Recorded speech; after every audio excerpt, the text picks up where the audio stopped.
أعوذ بالله من الشيطان الرجيم بسم الله الرحمن الرحيم الحمد لله رب العالمين والصلاة والسلام على رسول سيدنا محمد وعلى آله وأصحابه أجمعين أما بعد السلام عليكم ورحمة الله وبركاته. Hazır bizim kıslarına dinlerse 5 minut bizim bugün vakıdayız. Tambarda kısa çıkacağız ile hazır bizim günde Peygamberlerimizin kişilerine gerek ekeni turunda. Çünkü bizim yine kadir kişisi de onlardan lakin biz kadir kişisinin zaten şimdi neydi bir gün kişiye bir gün yüzüne söyler. Tuğun neydi alametlerin izler şu günlerine tavırlığa hem kullan günlerine olmasına deyip. Belki o kişide bulanlar. Kişi bulan bu sanatçı şey gerek olan tuğusunda bizde ide baytırlıklarga gerek bulan bilinçli. Şey parada kadir kişisine şahan buldu, işlendi. Allah için sahabeler birazdan kolay yaşayanlar mı? Biz biliriz, buldu 10 sahabe, onlar bu dünyada yaşayanlar cennetten şoklandırırlar. Lakin onlar nasıl yaşayanlar şunu alsın?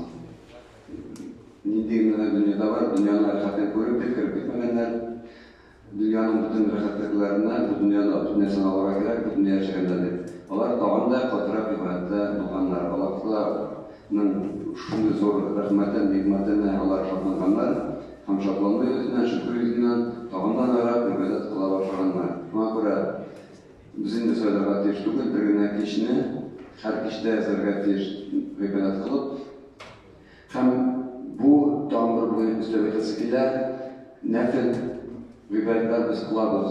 Lakin biz Kudüs hadislerinin bir üzerine gidiren, o uzun hadis, şundan cevap olarak gerek, sorarga nefil ibadetler kılına Allah'ın mənası bular, hem Allah'lara cevap verip başan kişi Allah'lar kuşkanlarını işlegenden son, kuşkanlarını işlegenden son, Kudüs hadislerine Allah'lar min yaratan, bu Kudüs hadislerinin söyleyip, kuşkanlarını işlegenlerini, hem kuşkanlarını işlegenlerini, hem şu kuşkanlarını işlegenden son, Allah uğruna tuğun, misal için namazın uğralıklı meyakatı kişisinde tırşa dua kılar. Bunda kuşkanlarını işlegenle Allah'la yarada. Hem kuşkanlarını işlegenden son, minanı yaratsın için, Kudüs'ünden söylüyor Allah'la, minanı yaratsın için üstlenme ibadetleri kılayken elbette minanı yaratır mı? Kuşkanlarını işlegenle yarada Allah'la, hem kuşkanlarını işlegenden son, minanı yaratsın için üstlenme nefil ibadetler, misal için teravih namazı buyurdu. Teravih namazından sonra tövbe namazları olurlar. Günahlarını kişileri sorarlar. Hem şükür kılarlar. Hem namaz okup dileklerimizden Allah'a çıkarırlar bular. Üstlenme ibadetler kılarlar. Teheccüd namazları kılarlar. Lakin Allah'ın şeriklerinde kuşkanlarını işlegenden son. Yani şu vakıtlarda elbette minanı yaratırmın. Hem minanı kulları bulurmun, ayakları bulurmun, yüzleri bulurmun, kulakları bulurmun. Bu indi bu sefer dereceni şu dereceni Allah'la nçigittir bu benden yaratkanım.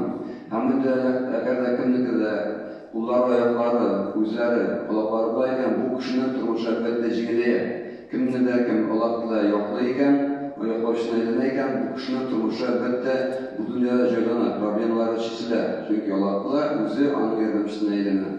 Hem bu hadistekiler elbette de o minan sorasa minana cevap verir mi? Minanı yapar mı? Hem minana cevap verir mi?